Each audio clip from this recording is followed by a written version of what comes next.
आपका अपने channel educate, education का रॉकेट। तो दोस्तों हमने जो साइकोलॉजी सीरीज शुरू की है उसी के साथ हम आपके लिए कुछ साइकोलॉजी के प्रश्न भी लेकर आए हैं और इसी के साथ आपकी एक टेस्ट की सीरीज भी शुरू की जाएगी जिसमें आपको इजी से डिफिकल्ट लेवल तक के क्वेश्चन पूछे जाएंगे। शुरुआत हम सबसे इजी क्वेश्चनों से करेंगे जिन्हें आप बड़ी आसानी से दे सकें, लेकिन इसका मतलब बिल्कुल भी नहीं होगा कि आप पूरी तरीके से आसान प्रश्न ही प्राप्त करेंगे। आगे से आपको और डिफिकल्ट क्वेश्चन मिलेंगे जो पिछली परीक्षाओं में आए हुए भी हैं वो भी, और जो आने की संभावना है वो भी। ठीक है दोस्तों, तो चलिए शुरू करते हैं आज हमारी क्वेश्चन आंसर्स की पहली सीरीज। तो दोस्तों हमारा पहला सवाल है, जर्मनी के लिप्जिंग विश्वविद्यालय जहां प्रथम मनोवैज्ञानिक प्रयोगशाला स्थापित की गई वर्तमान में नाम है कार्ल मार्क्स विश्वविद्यालय, हार्वर्ड विश्वविद्यालय, साइकोलॉजिकल इंस्टीट्यूट या इनमें से कोई नहीं, जहां पर प्रथम मनोवैज्ञानिक प्रयोगशाला स्थापित की गई थी। दूसरा सवाल है अपना, आत्मनिरीक्षण विधि द्वारा किन की क्रियाओं का अध्ययन किया जाता है, यानी कि आत्मनिरीक्षण विधि जो है उससे किन की क्रियाओं का अध्ययन किया जा सकता है। कक्षा में छात्रों की व्यक्तिगत विभिन्नताओं का, स्वयं की, असाधारण बच्चों की या उपरोक्त सभी की। अगला प्रश्न है, प्रश्नोत्तर विधि का जनक माना जाता है, यानी जो प्रश्नोत्तर विधि है वो किसके द्वारा दी गई, मॉन्टेसरी के द्वारा, कोल्डवेल कुक के द्वारा, फ्रोवेल के द्वारा या सुकरात के द्वारा। प्रश्नोत्तर विधि। ठीक है दोस्तों, अगला है, बाल केंद्रित शिक्षा किसकी देन है, शिक्षा के राष्ट्रीयकरण की, सर्व शिक्षा अभियान की, शिक्षा मनोविज्ञान की या उपरोक्त सभी की। यानी बाल केंद्रित शिक्षा किसके द्वारा दी गई या किसके द्वारा हमें प्राप्त हुई। ठीक है दोस्तों, फिर है, शिक्षा मनुष्य की अंतर्निहित क्षमता का परिपूर्णता से विकास करती है, यह कथन है, यानी कि यह कथन किसके द्वारा दिया गया है, विवेकानंद, स्किनर, पेस्टोलॉजी या टैगोर के द्वारा। फिर है, थॉर्नडाइक ने शिक्षा मनोविज्ञान का कैसा रूप प्रदान किया, निश्चित एवं स्पष्ट, अनियमित, आंशिक स्पष्ट या उपरोक्त सभी।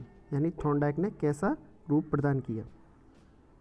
अगला है, 20वीं शताब्दी में मनोविज्ञान को माने जाने लगा आत्मा का विज्ञान, व्यवहार का विज्ञान, मन का विज्ञान या चेतना का विज्ञान। यानी 20वीं शताब्दी को मनोविज्ञान को कैसे परिभाषित किया जाता। फिर है, विकास का अर्थ है परिवर्तनों की उत्तरोत्तर श्रृंखला, परिपक्वता एवं अनुभव के फलस्वरूप होने वाले परिवर्तनों की श्रृंखला, अभिप्रेरणा एवं अनुभव के फलस्वरूप होने वाले परिवर्तनों की उत्तरोत्तर श्रृंखला या फिर अभिप्रेरणा के फलस्वरूप होने वाले परिवर्तनों की उत्तरोत्तर श्रृंखला। यानी विकास का अर्थ इनमें से क्या है।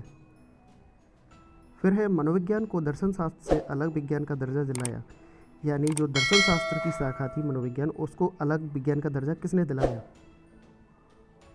अगला है, निम्नलिखित में से कौन सा वृद्धि और विकास के सिद्धांतों से संबंधित नहीं है, निरंतरता का सिद्धांत, वर्गीकरण का सिद्धांत, समन्वय का सिद्धांत या व्यक्तिक का सिद्धांत। फिर है, मैकडूगल ने अपनी पुस्तक आउटलाइन साइकोलॉजी में किस शब्द की कड़ी आलोचना की है, आत्मा शब्द की, मन, मस्तिष्क या चेतना की। अगला है, बाल मनोविज्ञान के अनुसार शिक्षा के क्षेत्र में मुख्य स्थान है बालक का, प्रशासक का, अध्यापक का या अभिभावक का। अगला है, निम्नलिखित में से कौन सा वृद्धि और विकास के सिद्धांतों से संबंधित नहीं है, यानी निम्न सिद्धांतों में कौन सा वृद्धि और विकास के सिद्धांतों से नहीं मिलता है, निरंतरता का सिद्धांत, वर्गीकरण का सिद्धांत, समन्वय का सिद्धांत या व्यक्तिकता का सिद्धांत। ठीक है दोस्तों, इसके बाद है अगला, मनोविज्ञान शिक्षा के क्षेत्र में सहायता देता है तथा बताता है शिक्षा में कौन कौन से उद्देश्य निर्धारण करें, शिक्षा के आदर्शों का निर्माण कैसे करें, शिक्षा के उद्देश्य संभावित है अथवा नहीं, या फिर शिक्षा के उद्देश्यों का निर्धारण कैसे करें। फिर आपके लिए एक अगला क्वेश्चन है, बुद्धि लब्धि की अवधारणा दी गई बिने, स्टर्न, साइमन या टर्मन के द्वारा। तो दोस्तों ये थी हमारी क्वेश्चन आंसर सीरीज का पहला पार्ट। इसमें आपको बहुत ही इजी क्वेश्चंस भी मिले होंगे और कुछ क्वेश्चन ऐसे भी होंगे जो आपको आते भी होंगे, लेकिन दोस्तों बिल्कुल चिंता ना करें, आपको इससे डिफिकल्ट लेवल के और अच्छे प्रश्न भी मिलेंगे आगे।